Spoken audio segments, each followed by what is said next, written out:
کیا فون پر بات کرتے ہوئے ایک دوسرے کو قبول ہے کہنے سے نکاح ہو جاتا ہے یا نہیں؟ اسی طرح اگر فون پر بات کرتے ہوئے جھگڑا ہو جائے اور طلاق دے دی جائے تو کیا طلاق ہو جاتی ہے یا نہیں؟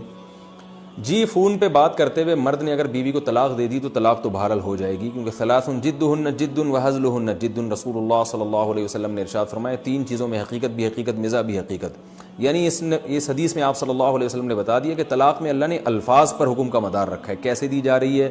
اور کس نیت سے دی جا رہی ہے، کس ذریعے سے دی جا رہی ہے، ان چیزوں کا اعتبار نہیں ہے۔ تو کوئی بھی ذریعہ استعمال ہوگا،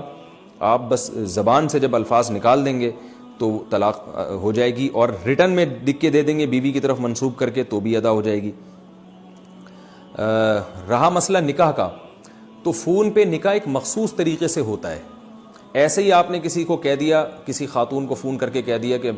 میں تم سے نکاح کرتا ہوں، اس نے کہہ دیا قبول ہے، تو نکاح نہیں ہوگا، کیونکہ آج کل یہ بہت